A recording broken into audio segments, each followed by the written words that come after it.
Hey there, Sean. Hope your fall break is going well, and look forward to seeing you next week. So cool for your video lesson today. I want to go over a couple of different things.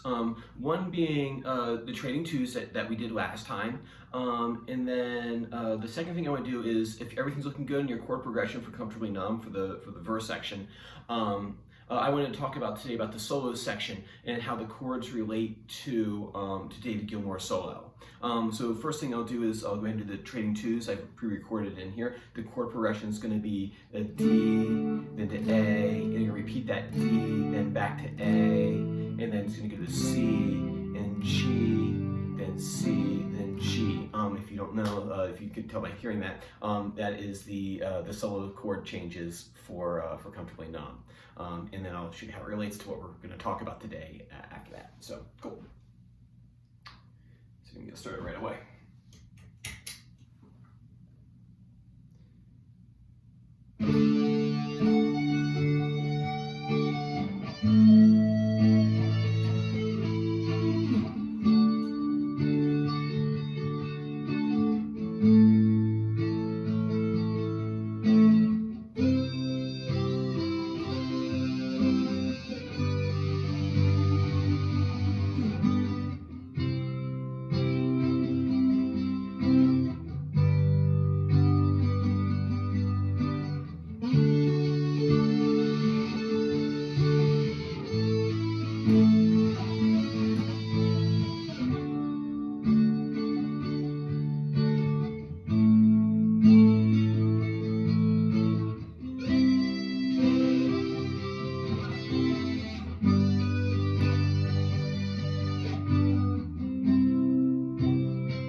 So, there's your trading twos.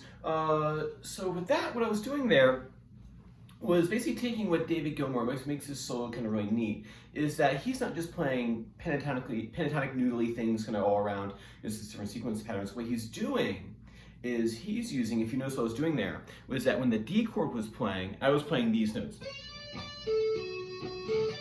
And then when the A chord was playing, I was playing this. Now, why did I choose those over other shapes? Is because in this solo, what David Gilmour does is he uses the chord changes, the chords in the chord change, to determine what notes to play, rather than just playing one pentatonic scale the entire time. That first thing he does in the solo is he plays.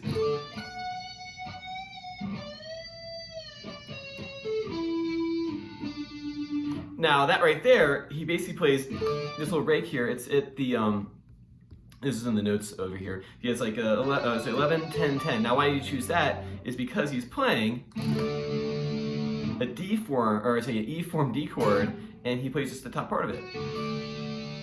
So here's what we're gonna do is I want you, I've mapped out C, A, and E forms on the bottom of this handout over here, but we're just going to go at one at a time. So what we're going to do is we're going to take a let's take our first chord, our D chord, right? And I've mapped this out right here for you. And the first thing we're going to do is we're just going to play the cage chords up the neck so you can see where all the landmarks are. So the first thing is a C form D chord. Now right now C form is root 5, right? So we're going to find our right there. So C form D chord, right? Next is our A form. We're going to find an A form D chord, also root 5. And then we have an E form D chord. So those are the forms that David Gilmour is using in the solo at one point or another. So the first thing you're going to do is just play that chord shape, right? And I want you to find the notes on strings 4, 3, and 2. I mapped them out here for you as well, but it's kind of more fun if you find it yourself. So we have 4, 2, and 3.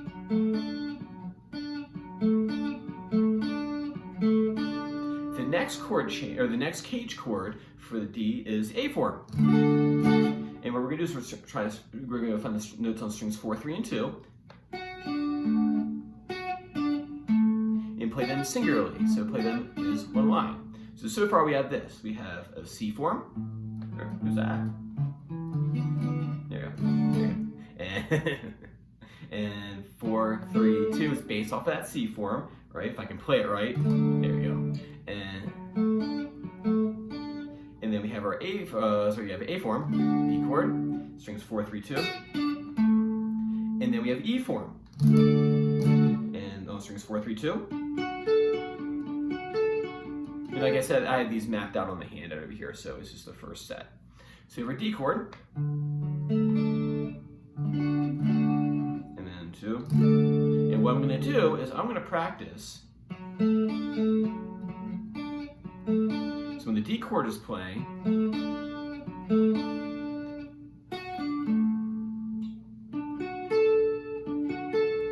and what I'm going to do is I'm going to take my looper, so you should do this too. Take your looper, let me quit that channel out. And if I just play a D chord, and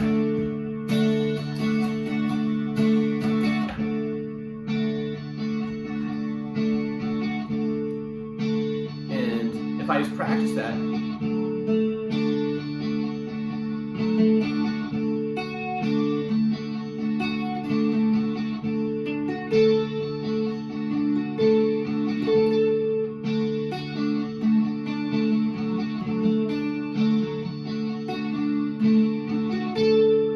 all of a sudden now, I'm outlining that chord. So when I'm soloing, it's not this. And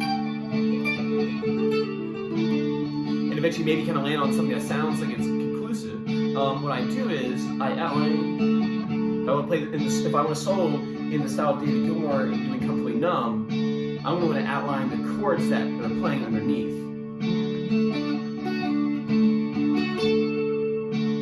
Right? And then what I can do is what David Gilmour does in the solo is I can take that information here and move it up the octave up here. So if I do that, so 4, 2, 3, right? So 4, 2, 3, I move it up here, where this dot is the same, this dot right here is the same as this dot right here, just up an octave. And then,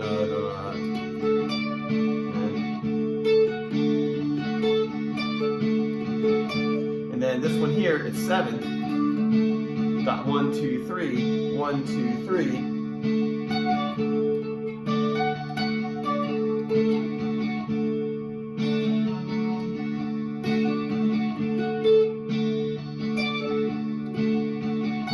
This one. So I can do something like this.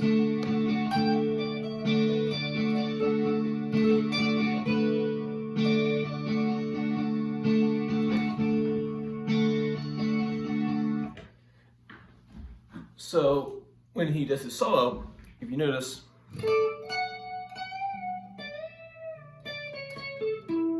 that first line he does is outlining that E form, and then why does he choose 14 up here?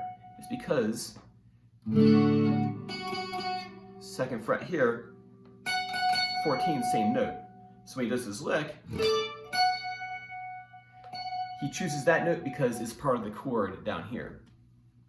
So you can do this with all the chords in the solo.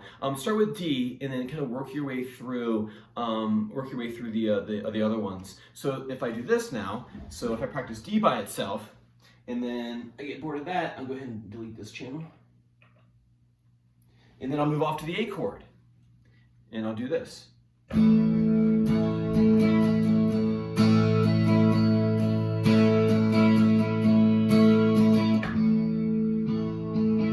Practice my A cage chord shapes. So in this case right here I have the 2nd fret, E form at 5th fret, and then we have C form here at 9th fret. And I'll do the same procedure I did last time, which is take the notes on strings 4, 3, and 2 and just practice kind of like just bouncing between them. So I'll take the one here,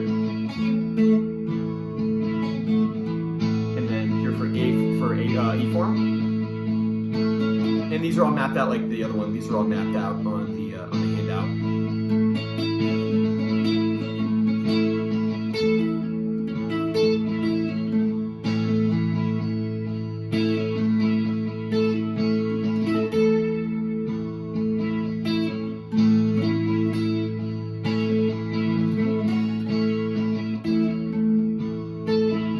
All right, now you can do that kind of just bouncing between the different cage chord shapes. And then I do the same procedure I did with the D chord. Move it up the octave, move it up here. So this one down here at the 2nd fret, up here at 14, same, remember these dots are the same as down here? Wait a minute, that's in the solo when I was doing this.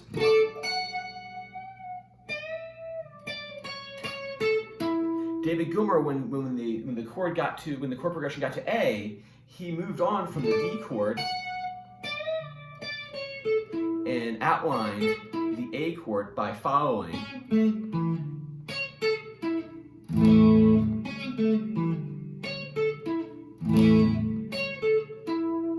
that chord change right there, making it more interesting rather than just kind of running up and down a pentatonic scale. He's actually outlining the chord changes. And that's why I really like this solo, because it's like a tasty blues solo, but then there's structure to it. So you can hear the chord changes actually happening in his solo. So if you take the rhythm guitar part out, you can hear the chords change back to D. So that's what's neat about this one. So same thing here. Take it from the octave. Bit of a tight fit, if that's where it would be. So you can practice kind of bouncing around those three different shapes.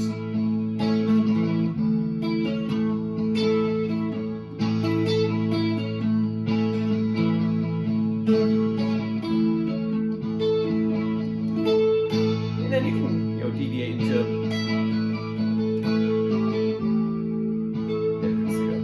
See, so like if you solo and you don't outline the chord, it sounds just kind of like wandering, noodling around, even if you're using sequences. See, if that landed, that sounded alright, but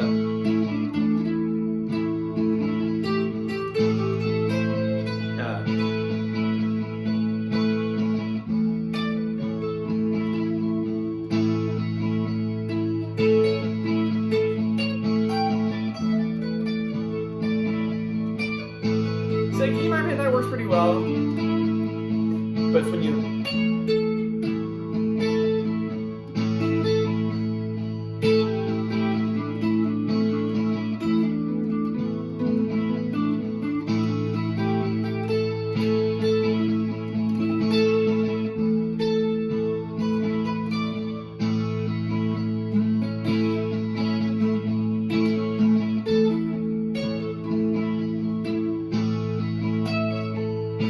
So once you do that, so once you kind of practice like the chords by themselves, and you got to practice them for a while, this is not something that's going to happen overnight. It's going to be a long project for us, but it'll be cool though.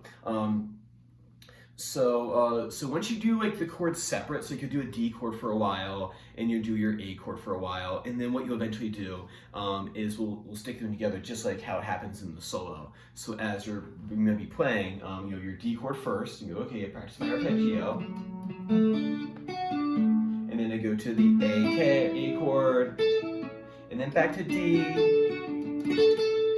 and then back to A.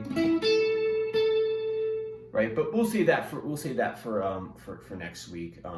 I just want you to practice them separately first, and then in your looper, put in whatever chord you're working with, if it's a D chord or an A chord, and just practice trying to connect this right here. So for a D chord, you hit these,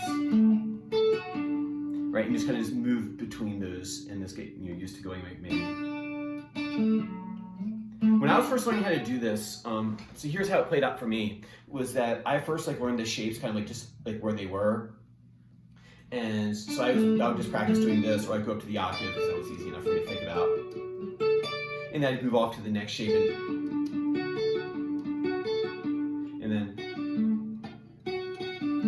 and then what I did after that was, rather than thinking of them as like a vertical, like a block, I started thinking of them as more like in a line.